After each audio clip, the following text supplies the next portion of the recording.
बहुत समय पहले की बात है। गहरे समुद्र में जलपरियों के राजा का राज्य हुआ करता था।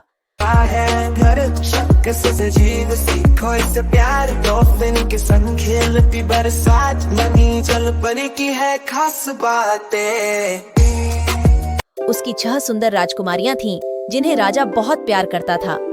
उनमें से सबसे छोटी जलपरी का नाम ईवा था। ईवा सभी की चहेती थी, क्योंकि वह हर समुद्री जीव के बारे में अच्छा सोचती थी। जब भी जरूरत पड़ती थी तो वह खुशी खुशी उनकी मदद कर देती थी, लेकिन यह बात बाकी जलपरियों को अच्छी नहीं लगती थी। राजा ने नियम बनाया था कि जो भी जलपरी 18 साल की हो चुकी हो तो वह समुद्र की ऊपरी सतह पर जा सकती थी। इस तरह उन्हें समुद्र के बाहर की दुनिया को देखने का मौका मिलता था। एक दिन राजा की 5वीं परी का 18वां जन्मदिन था, तो उसे भी यह मौका दिया गया, जिसे देखकर ईवा के मन में भी समुद्र की सतह पर जाने का मन हुआ। ईवा ने भी अपने पिताजी यानी समुद्र के राजा से समुद्र की सतह पर जाने की इजाजत मांगी। इस पर राजा ने यह कहते हुए मना कर दिया कि समुद्र की सतह पर जाने के लिए वह अभी बहुत छोटी है। इस घटना के बाद से ईवा को अपने 18वें जन्मदिन का इंतजार रहने लगा।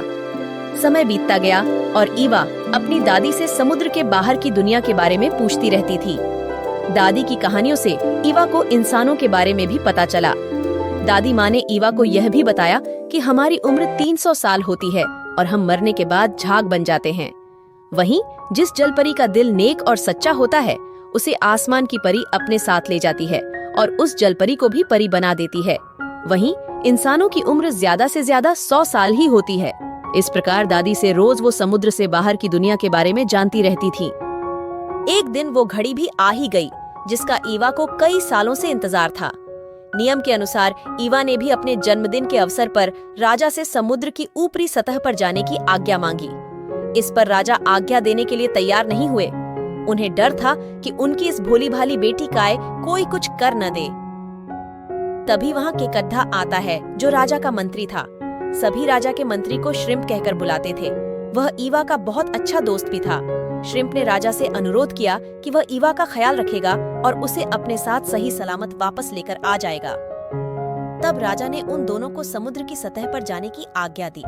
राजा से आज्ञा लेकर वो दोनों खुशी खुशी समुद्र की ऊपरी सतह की ओर चल देते हैं। जलपरी की है खास बातें।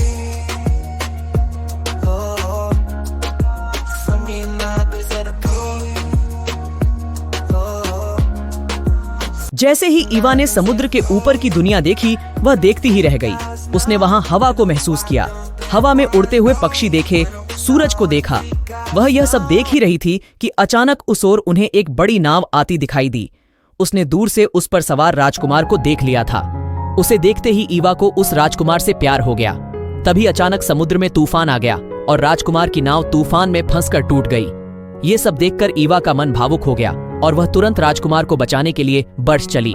राजकुमार बेहोश हो गया था। ईवा बेहोशी की हालत में उसे समुद्र के किनारे ले आई। समुद्र के किनारे आकर वह राजकुमार को देखने लगी। तभी अचानक वहां किसी के आने की आहट सुनाई दी। इस पर वह झट से एक चट्टान के पीछे छिप गई। उसने देखा कि वहां कुछ राजकुमारियां आकर राजकुमार के पास रुक गई हैं और उसे होश में लाने की कोशिश कर रही हैं। राजकुमार ने होश में आते ही उसके पास खड़ी राजकुमारी से पूछा कि क्या उसकी जान उस राजकुमारी ने बचाई है। तब उस राजकुमारी ने झूठ बोलते हुए हाँ में उत्तर दिया। यह सब ईवा देख रही थी। उसे यह अच्छा नहीं लगा कि राजकुमार की जान बचाने का झूठा श्रेय वह राजकुमारी ले रही है। फिर भी ईवा खुश थी कि राजकुमार की जान बच गई थी। उसके बाद ईवा वहाँ से निकलकर वापस समुद्र की गहराइयों में अपने महल आ गई। वापस महल आने के बाद उसका मन कहीं भी नहीं लग रहा था। उसे अब हर पल बस राजकुमार की याद सताती रहती थी। तभी वहाँ श्रिम्प आया और उसने ईवा से पूछा कि वह क्यों उदास है। तब ईवा ने उसे पूरी बात बताई। श्रिम्प ने कहा कि यहाँ काले समुद्र की ओर एक डायन रहती है। वह शायद तुम्हारी इस मामले में कुछ मदद कर सकती है, लेकिन उसके ऊपर भरोसा नहीं किया जा सकता है। ईवा किसी भी हालत में राजकुमार को पाना चाहती थी। इस कारण वह बिना कुछ सोचे समझे डायन के पास जाने के लिए चल देती है। डायन ने जैसे ही उसे अपनी गुफा में आते हुए देखा तो जादुई आईने से इसके बारे में पूछा। तब आईने ने बताया कि वह राजकुमारी है जिसका दिल बहुत साफ है। वह बहुत जल्दी आसमान की परी बनने वाली है। जिस दिन वह परी बनेगी उस दिन तुम्हारे पाप की दुनिया और तुम्हारा दोनों का अंत हो जाएगा। डायन ने यह सुना तो उसने कहा कि मैं ऐसा कभी नहीं होने दूंगी। इतने में ईवा डायन के पास पहुंच जाती है और अपने दिल की बात उसे बताती है। इस पर डायन कहती है कि वह उसकी मदद तो कर सकती है, लेकिन जब वह इंसान बनेगी तब उसकी आवाज चली जाएगी। यह सुनकर ईवा कुछ देर सोचने लगी। फिर उसने कहा कि वह राजकुमार के लिए कुछ भी कर सकती है। डायन मन ही मन हंसी और उसने ईवा को एक जादुई शरबत दिया। डायन ने कहा कि जैसे ही वह समुद्र के किनारे पहुंचकर इस शरबत को पिएगी, वह इंसान बन जाएगी। ईवा तुरंत शरबत को लेकर समुद्र की ऊपरी सतह की ओर बढ़ने लगती है और जल्दी ही वह किनारे पर पहुंच जाती है। किनारे पर पहुंचते ही ईवा उस जादुई शरबत को पीती है और बेहोश हो जाती है। शरबत पीने के बाद ईवा की पूंछ अब पैरों में बदल चुकी होती है।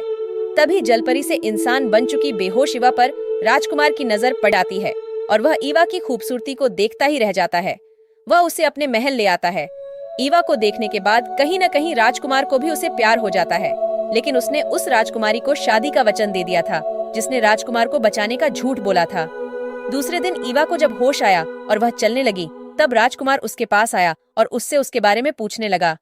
इस पर ईवा कुछ भी नहीं बोल पाई और बहुत दुखी हुई। इसके बाद उसे पता चला कि राजकुमार की शादी राजकुमारी से होने वाली है, जिसे सुनकर वह और भी अधिक दुखी हुई और किनारे पर आकर रोने लगी। जब श्रिम्प ने यह सब बात सुनी तो उसने पूरी बात समुद्र के राजा और राजकुमारियों को बताई। राजा सीधा किनारे की ओर जाने लगा और राजकुमारियां डायन की गुफा की ओर। राजकुमारियों ने डायन से आकर ईवा के बारे में पूरी बात कही और उसे वापस से जलपरी बनाने की प्रार्थना करने लगी। डायन को लगा कि यह सब मेरे जाल में फंस गए हैं। डायन ईवा के हाथों राजकुमार को मरवाना चाहती थी, जिससे वह कभी भी आसमान की परी न बन पाए और डायन की पाप की दुनिया बनी रहे।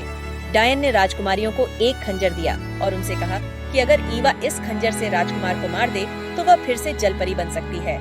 राजकुमारियां वह खंजर लेकर किनारे की ओर बढ़ने लगती हैं। राजा को खंजर देकर राजकुमारियां उन्हें डायन की पूरी बात बताती हैं। राजा वह खंजर ईवा को देता है और उससे राजकुमार की हत्या करने को कहता है। ईवा खंजर लेकर महल की ओर बढ़ती है, लेकिन वह राजकुमार को पसंद करती थी, इस कारण वह रास्ते से वापस आ गई। उसने वह खंजर राजा को वापस दे दिया। ईवा ने अपने पिता से कहा कि उसके जीने का अब कोई भी मकसद नहीं है, वह अब मरकर समुद्री झाग बनना चाहती है। यह कहकर जैसे ही उसने समुद्र में छलांग लगाई, तभी वहां आसमान में रहने वाली एक परी आ गई और उसने ईवा को बचा लिया। परी ने ईवा को बचाते हुए कहा कि हम ईवा को अपने साथ ले जा रहे हैं और आज के बाद से यह आसमान की परी बनकर हमेशा के लिए वहीं रहेगी। ईवा के परिवार वालों ने जैसे ही यह बात सुनी, सभी बहुत खुश हुए। ईवा के परी बनते ही डायन का जादू समाप्त हो जाता है। इतने में ईवा के पीछे पीछे वहाँ राजकुमार भी आ पहुँचता है। राजकुमार वहाँ मौजूद सभी जलपरियों और आसमानी परी को देख हैरान रह जाता है। वह ईवा को बताता है कि वह भी उससे बहुत प्यार करता है। इस पर ईवा राजकुमार से कहती है कि इस जन्म में न सही, लेकिन अगले जन्म में हम जरूर मिलेंगे।